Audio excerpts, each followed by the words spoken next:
We go back to this famous video I was supposed to have done. I'm going to blame Gary a little bit for this, because I think Gary was supposed to do the game, but I was back out with my broken foot, and the manager said to me, if you want to go off on holiday, and I ended up in Dubai, and the United game against Middlesbrough was on the television in the hotel. I am watching it, and I swapped. Gary was doing a game, and I definitely, do you remember? Yeah, and I swapped with Gary. I said, well, I do that game because I'm not here. Each player took a turn every week of analysing the game you just played in MUTV under the United umbrella. So I came back, and I had to do the Middlesbrough game, where I think it was 4-1 or 4-2. I think Middlesbrough won 4-1 or 4-2 or something. So I'm watching the game, as you do for MUTV. It's happening. You analyse, you go, I thought you could have done better. No.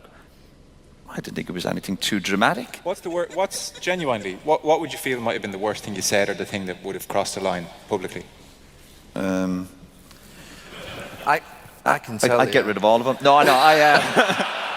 honestly, I'm the first to be critical of myself, but afterwards, when the next few days where it really took off, whereas the video has been destroyed, and I'm going, destroyed? That's a bit strong. Because I remember thinking that going, and then I started to doubt myself, what did I say on the video? And then the United spin, and I think because I was into the man last year, Carlos definitely had issues with me. Whether he thought I was too strong in the dressing room, I don't know. And there was definitely a bit of tension there. There's no getting away from it. Yeah. In all my time at United, sometimes there was tension early in my career. I remember I fell out with Alex Ferguson about, and I think he was going to say, Leeds were in for me or something at the time, and Robbo was at Middlesbrough, and in his office, and it was proper heated, you know. But I was a kind of really important asset to Man United then. I was now 34. I was trying to see it from their point of view. He's 34. He's the captain. He's maybe losing his way a little bit. My influence on the team, even though my last game was at Anfield, we drew 0. I remember I was able to hold my own. I don't think my career was. I was in free fall because I was doing a job in the middle of the park, sitting there, which I think I could have done with my eyes closed anyway because of my experience. So then this video thing started really getting nasty, and the media were saying. I remember going. Where's this gone to, this kind of video thing? And eventually with Ferguson, and then before we know, we're having a heated argument in front of all the players. My only consolation before I left Man United, and as I said, I'm first to say if I've kind of stepped out of the line, but put it this way, Man United, for the video, I got a letter about a week later, United tried to fine me £5,000 for my video. 5,000, trust me. I've been fined a lot more at Man United for sending offs. So 5,000, if a player gets you get fined 5,000 for being late. Sure. That was a kind of small fine. And I remember I appealed it. I said, I'm not paying the 5,000. I did. I've been fined before. I've been fined hundreds of £1,000s. And I went, yeah, I'll take it. I got sent off. I should have never appealed anything. And I think because of it, I appealed a fine. I think Ferguson went, oh, you're kind of challenging me now. Yeah. But I wasn't paying no fine because I thought the video was fine. And the key for me, again, kind of skipping a few bits and pieces here, I ended up watching the video with the players and the staff. And I remember we were all walking up to watch the video. Listen, Gary might say something different, I don't. And I remember walking up to the video with the players. I went, we need to watch this because, lads, this is not true. What I was supposed to have spoke about players' wages. I had no interest in other people's wages. That was none of my business. Yeah. But I think United was giving that stuff out. I think the United machine was like, come on, you know, especially with the World Cup after Saipan, people were saying, yeah, well, let's just paint a picture. People need to look at the facts. And we ended up, and I went, can we watch the video? This video that was destroyed. And we watched the video, and I remember looking and going, I hope it's not as bad as I think. Yeah. And when I watched it, it was okay. I didn't think for 1 minute I was out of order. I was like, oh, thank God. And then the manager put it to all the players. We were in his office. He went, lads, have any of you got a problem? I think Fletch said something, or maybe you could have been a bit easy on some, but not in too major. All the other players are going, no, we know, Roy, we got beaten 4-1 or 4-2. I had to do the video. It could have been Gary's. It could have been me the following week doing a game we'd won. What was I supposed to say? Oh, the lads played great. We lost 4-1 or 4-2. And then that's when, and before you know it, Carlos said something to me. I told him where to go. And then, again, the madness of it all. You're on about, I'm an experienced player. I was 34 at the time. A week or two later, I was getting due to play a reserve game. Alex Ferguson wouldn't let me play in it. He said, get your solicitor up. And I remember meeting my solicitor on I think it was the Friday morning. I met him at a hotel near the airport. He'd come up from London. And he said, what's this meeting about? I've been called up to see him. And I said, no, they probably want to get rid of me. He couldn't believe it. And Michael is a clever guy, good at negotiation. He'd done my contracts at United. I think United had a lot of respect for him. So we go in to see United, me and Michael, This was about 9 o'clock. The players obviously were playing on the train on the Friday. We were playing, I think, Charlton away on the Saturday. Again, stop me if I'm wrong. I'll wait till I'm finished. So I go into an office. Are these your questions? So I go into an office. David Gill's there with Alex Ferguson. I'd worked with Alex Ferguson for 12 and a bit years. If he wanted to say, right, chat, listen, our days are numbered. Your contract under summer, we'd shake hands. No problem. Yeah. Listen, I'll survive. Don't worry. And he said, look, right, I think we've come to the end of it. And I remember looking at him going, right. Yeah. And my solicitor's he's gone white, Michael. And he says, yeah, we've done a statement, passed across the statement. We'd like to thank you for 11 and a half years of service. And I went, all right. I said, just to let you know, I've been here 12 and a half, you know. This is true, but this is all part of the game, you know, to kind of. And the two of them looked at each other, David Gill and Ferguson, going, oh, is it 12 and a half? Oh, is it 12? I said, yeah, I came the first year we won the double, you know. All right. And they said, we'll give you and Michael 5 minutes to your service or whatever. And I said, well, if I leave, can I sign for somebody? And Ferguson went, yeah, because your contract would be terminated. And this was a Friday. I remember going, right, forget about payoffs and all that carry on. And he left. And my solicitor was with Michael. And Michael went, what do you reckon to this? I went, yeah, let's get out of here. Yeah. Right. No. I said, no. And what I should have done, obviously, listen, I should have done my homework. I should have found out if I could sign for a team, because ultimately this was what I think. And I remember I was still coming back from my broken foot. Yeah. I wasn't up to speed. I obviously later found out that weekend I couldn't go to a club until January, which caused problems because of my fitness levels. And that was the end of it. As much as I'm not one for carrying grudges, now I wouldn't forgive Ferguson for that. No. But when they treat you with such disrespect and then put statements in front of you and say, all right, thanks for 11 and a half years. Ferguson thought he was pulling me a couple of days later going, listen, right, your days are numbered. We'll get to January, or let's get to the end of the season. Okay. And I tell you what, I was at the club when Brian Robson left. I was at the club when Steve Bruce left. Two brilliant servants from Man United. And I didn't like the way they were treated at the end. So people talk about Ferguson's man management. Don't be kidded on by all of it either. Yeah. Don't be kidded on by all that. And Ferguson came out afterwards going, well, I always done what was best for United, Manchester United. Nonsense. His son played for the club, won a league medal, Darren. Very lucky. His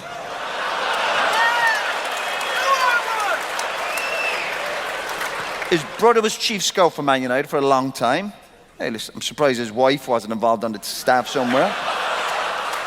Darren, his son, was at Preston one time. Darren loses his job. A couple of young players on loan for Man United. Guess what happens the next day? They're pulled out of Preston. Is that what's doing the best for Man United? Do me a favour. How many times were you sent off? Not that many. Oh. I think seven or 8. The first one was the FA Cup semi-final, Villa Park, sent off for a stamp on Gareth Southgate. Yeah, and he deserved it. So the defenders never be on your back, you know what I mean? Always be on your feet. Second one, 1995, August 28th, early in the season, Blackburn at Ewood Park, dismissed in an ill-tempered match. I was unlucky with that one. No, I was. That was 2 yellow cards. Second one was for diving, when I was taken on for, I think it was a penalty. You dived? No, I didn't dive, that's my point. Third one. The third one, the Premiership versus Middlesbrough, Old Trafford. Keane continued to be dogged by a red mist, and he was sent off for the third time in 6 months. Yeah, that was a bit silly. Fjortop, remember the striker? Yeah. Janaga. Yeah. What did you do? I tried to punch him. That was really good. I think we won that. I think we won the game. Tried to punch him. Didn't connect really. Fourth one, the Premiership versus Southampton at the Dell. Yeah. Keane was sent off again as United lose 6-3. What were you sent off for then? I played the game. Well, you were out. I don't remember. Looking at you. Played well, obviously. We gave up 6. I know. It was a kit, though. It was a kit, so. The fifth one, FA Cup semi-final at Arsenal at Villa Park. Keane was somewhat unfortunate to be sent off for 2 bookable offences. Exactly. Was one of them... Over Mars, yeah. Right, I think I was covering for you again. You know. And that was Ellery. Ellery set me off 4 times. He said to him, book me in the tunnel before the game starts, because now he's going to book me. He set me off 3 or 4 times. Like a class system thing. Definitely. Oh, definitely. He was looking down at me, yeah. Without a doubt. Without a doubt. I got the same vibe from Ellery. Thanks. Yeah. Sixth one, Premiership versus Newcastle at St James's Park. Keane was again dismissed for collecting 2 yellow cards. Yeah. Proper lost it then, didn't he? Yeah, I did. But do you know what? I was more with the team as well then. We gave away a goal, I think, towards the end. I don't know if you were playing, but Wes was poor for the goal. I remember I was more angry at Wes. I'm sure I hope Wes was playing. and you know when they wouldn't give you the ball back, one of them. When he's trying to get the Get ball. the ball back. The 7th, Charity Shield versus Chelsea at Wembley. Oh, yeah. A red card for a reckless challenge on Gus Poyet. Yeah. Was it reckless? Yeah, it was. I enjoyed Stage it. of the season, why are you that angry? What are you doing? This is Charity Shield. This is the happy But time. you have to put a marker down early in the season. 8th, Premier League versus Manchester City at Old Trafford. Of course, yeah. A straight red for a disgraceful knee-high foul on Alfie Haaland. Yeah, but you didn't help either. I didn't help with what? Running off to the linesman and saying it's only a yellow. It's true. Did you? Yeah. Yeah. Gary ran over going, it's only a yellow. So when you say that to an official, he's going to go, well, that must be a red. Why would you say, it's only a yellow? Don't even book me. He was stood over me when I'd done my cruciate, which was a bad injury, and he was saying some nasty things when I was injured. And I just thought, listen, we'll meet again. We're at 9th, 2001, Premier League, Newcastle at St James's Park, dismissed for a second successive season at St James's Park for throwing the ball at Alan Shearer. He then made an attempt to lash out at the striker as he made his way off the field. I thought that was one we were talking about earlier. No, the one earlier was for 2 yellow cards. All right. 10th, sent off by Uriah Rennie in injury time of the 1-1 draw after elbowing Jason McAteer following a number of heated exchanges throughout the game. Yeah. Got that one. Yeah, but he deserved it. Jason But McAteer. he was your Irish teammate, colleague. Wouldn't go that far. I didn't mind lads kicking me or booting me, honestly. But McAteer, as usual, had plenty to say for himself. He deserved to be sent off in that game. Absolutely not. If you ever look back at it, I didn't even catch him. 11th, February 25th, 2003, Champions League versus Porto. His side trailing 2-1 in the first leg of the first knockout round. The red mist descended for Keane again. You sound like you're enjoying it, don't you? Brilliant. This is With 4 brilliant. minutes remaining, the Irishman needlessly trod on the Porto keeper, Victor Bailly, as he tried to chase down a loose ball. I think I remember that one. I think I was playing. Yeah. No, that was. I felt bad after that one. That is letting the team down. So I got sent off once for Ireland. So there you go, that's 12. And we think there's 13, but we've only got... I told you. We've only got 12 at the moment. Yeah, it's not 13. I'd always been quite reserved with my car choices, even though, we were doing okay financially. But I thought, right, I was playing for Liverpool, I was playing for England. I thought, I can make the step up now. I'm worthy. I bought an Aston Martin, and I think I was only on like 3 or 4 days driving it. And I was a little bit embarrassed anyway. I didn't feel comfortable in it at all. So I was a little bit uncomfortable. And it was just when I was driving through Cheshire, I pulled up at some lights, and it's obviously where Roy Keane lives. I pulled up alongside him, and he looked at me like I was something that was on the bottom of his shoe. And I was so embarrassed, and I think I had the shades on. I was listening to a bit of garage music blaring, thinking I was the man, and he firmly let me know that I wasn't the man. And as he sped off, I looked at myself in the mirror, and I sold the car that week, and I took about a 20 grand hit on it. What's the best story from a night out that you've never told? We had a good night out pre-season with United Chicago one night. That was pretty mad. We had a night out. We took a couple of young players pre-season. We were definitely in Chicago. I remember that.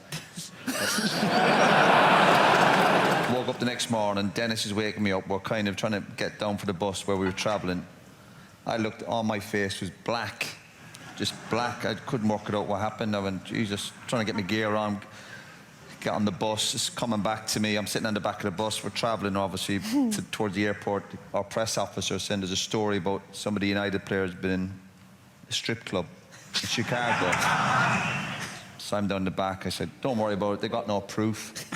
No proof. Everyone relax. I've got it under control. I'm obviously the captain. You're fine with me. 5 minutes, phone goes again. Apparently they've got proof. I said, what have they got? What have they got? He said, they've got your fingerprints. He also said they have your credit card details, my passport details. And I says, is that all they've got on me? So the bus erupted.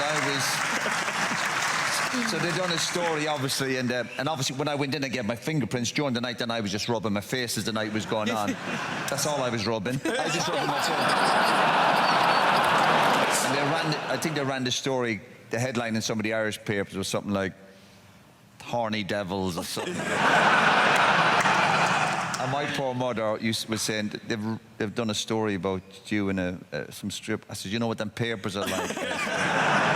He was really, really scary, like, because he would just lose it. And I can understand when you've been a top player like Roy Keane was, one of the very best. In his head, he can't understand why us players at Aston Villa make certain mistakes. He just doesn't compute with him. Like, how can you not pass from there to there? Like, he just can't see it. But I remember this one particular game we played against QPR. We lost 2-1 down there. And he had us in the change room. Paul Lambert kind of just stepped to the side and Roy started talking. And honestly, it was a night game. I promise you, all the lights in the building, everywhere, all the families that we used to wait outside had gone because he was in the change room for 2 hours and he just went off for about 2 hours. But he went from talking about the Lucozade drinks that people drink, players getting too many massages, people doing yoga, like someone, I think Ron Vlaar had like a knee or an ankle injury or shin splints or something, and he was like, how can a player be out for that long with shin splints? Like, it makes, honestly, and he just went going around the room picking faults, and no one really wanted to catch eye contact with him, because the moment you made eye contact with him, he was going for you as well. So he was like, oh, and you, and everyone just sat there for 2 hours, like, and obviously you went outside, all the lights had gone off, the families had left. Did it make you play better the next time round? Well, listen, I can't remember what happened because I'm still traumatised by what happened that night. But honestly, he was crazy. For me, he led the team in an unbelievable way. You know, he was direct. Everybody knows that. And in the beginning, I had to get used to that directness. It was like I had this hairband, you know, and for 3 months, every day he was talking about that hairband. Get that thing out of from your head. What the F are you doing with that thing? And you're in the Premier League now, and that, you know. But that was a banter in the dressing room. But he kept you on your toes, you know. But what's the story? I remember that the way he prepared for a game, I was sort of, you know, shocked with that. He was just reading the program. I see him sitting there in the dressing room, so calm, so easygoing. It's like he was having a relaxed read, you know. Puts on his Diadora boots with this big round studs rear. Remember the studs he would play with, the big round ones. So, like rugby boots. Yeah. Oh. He has this shin pad so small, no ankle protection, no strapping around his ankles, nothing. He puts on them boots, little shin pads on, jogs a few times around in a warm-up. The referee blows the whistle, and there's an animal on the pitch. I don't know how. How does that happen? It was like the calm.